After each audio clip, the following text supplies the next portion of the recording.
Hello everyone and welcome to the second episode of Loadout Tips and Tactics. Today I'll be covering evasive maneuvering. Loadout has several types of mobility options to help players evade opponents or provide some type of tactical advantages in certain scenarios. The system isn't that complex, but effectively using mobility options combined with the map's terrain can definitely make you a more difficult target to hit. If there's anything that I want to make sure that I really get across this episode, it's that you are not playing a military tactical shooter where you need cover and sitting behind stuff and you're trying to, it's not like that. All right. Loadout is in the same vein as a lot of arena shooters from back in the day. So mobility is key to survival. If you're walking, you're dead. If you're not bunny hopping, strafe jumping, you need to figure out how to do that to make sure that you succeed. So let's start with some basic principles for loadout. Number one, speed is king. Again, as I said, if you're not sprinting, you're basically doing it wrong. All too often, I see new players kind of overlook how important sprinting can be with this type of game and this game speed. You may find it useful to bind the W key to your sprint, as that's a pretty good way that I've seen some of the veteran players move forward simultaneously. So like I said, if you're aiming down the sights all the time, if you're trying to set up behind cover, if you're trying to walk at your targets nonstop, you're going to have a rough time playing this game. The tortoise gets his ass blown away in loadout. So I need to stress that. The second useful bit of information here is dive rolling can cause your hitbox to shrink. The default controls for dive roll are to double tap your movement direction, so that's ASDW pretty much. And this is really good for snipers trying to land headshots. So if you use a combination of sprinting and dive rolling to your next objective, it'll make it a lot easier than just walking from point A to point B, or walking to pick up your plutonium, or walking to go grab the hammer. All of those things will not make you very effective on the battlefield. The other last basic principle and thing that you need to know about loadout is that each map is filled with various jumps for traversing the level faster, or getting to little nooks and crannies and certain spots that you might not be able to get to otherwise. So learning the maps and how to traverse them is very important as well. Now, as for advanced jump tactics, there are a couple major jumping ones. I'll kind of go progressively from the simple ones to more complex. Again, this is not a very advanced system. You're not having to do multiple things in order to make these things work, but it's pretty straightforward. So first off, we have the ramp jump. These are all terrain-based jumps. So if you see a ramp in the map, more than likely you can perform a super jump off of a ramp, and all you're going to do is get an extended boost in your vertical range, so your height will get boosted in, and the distance that you travel will also get boosted as well. So anytime you see a ramp, whether it be a rock or a ramp, an actual like metal ramp, or any type of terrain that is going upwards, if you're sprinting and you jump off of that ledge at the peak, sometimes you can do it slightly before you're going to get that super jump.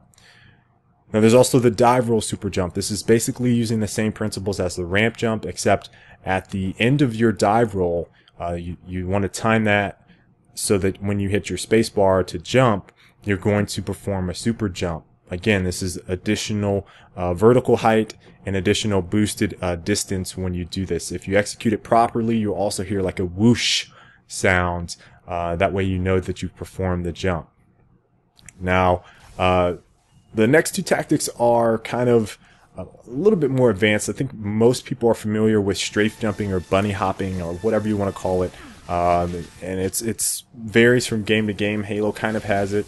It's very traditional Quake style strafe jumping or bunny hopping. You can perform that in loadout. You do not get a speed boost, but it does make you a more difficult target to hit. So you want to master the weapons that utilize this the most effectively, and where this is going to be the most effective area to kind of fight in a map. So whether you do circular bunny hopping or jump strafing, or you do linear. Both of those are very effective in Loadout because there's no hard line. In a sense, like Quake, you have to go linear in order to really see the effectiveness of your strafe jumping. In Loadout, there's no really boundaries on the mobility, so you could do it in like I said, in a circular motion. You can kind of zigzag, and you'll be able to do that style of play. The next one and last one, well, it's not very difficult to ascertain and understand, but it's not very known among some of the new players, and that's airwalk jumping. So in Loadout, you have a small window of opportunity after you go off the ledge to extend that out a couple steps and then perform a jump as you're falling. So basically this extends a lot of your jumps and makes it so that you can perform pretty long jumps that you couldn't normally do with just, say, even a ramp jump or a dive roll jump. So you really have to know what areas this is the most effective. There's some on trailer park, fissure. There's a lot of different places where you can utilize this, but I thought I would mention that as well. Last little bit of information here. The juice payload, this is all miscellaneous stuff. The juice payload can be useful on your teammates or yourself for additional movement speed and jump height. It basically lasts for 10 seconds if you use the juice payload, and it will increase your movement speed. I'm not sure of the percentage, and all of your jumps will then become super jumps. Very important for the movement speed. You can be on jackhammer or as the collector on extraction. Very good at traversing the maps very quickly. Jump boots are an equipment that provides you the ability to double jump. Essentially, if a lot of you guys have played Unreal Tournament, the jump boots almost feel very akin to that specific game. So, you know, they had wall jumps and double jumps in Unreal. The jump boots kind of have the same principle. You jump in the air, and then you perform, you hit spacebar again, and then you perform an additional jump, which allows you to do some pretty good flag runs or hammer runs. Kind of very good with rockets in a sense that you can kind of break the line of sight of certain players that are maybe using sustained weapons. You can get above them and rain down with your rockets. Probably the most common tactic that you'll see in Loadout is players that use jump boots in tandem with rockets. The other thing you need to know is that aiming down sights reduces your movement speed to a walking speed. So if you are aiming down your sights, you do not want to do it for long periods of time. It's more like a aim down, pop, pop, pop, stop, and then move forward or sprint forward or strafe jump forward to reset your your movement and kind of juke out your opponent.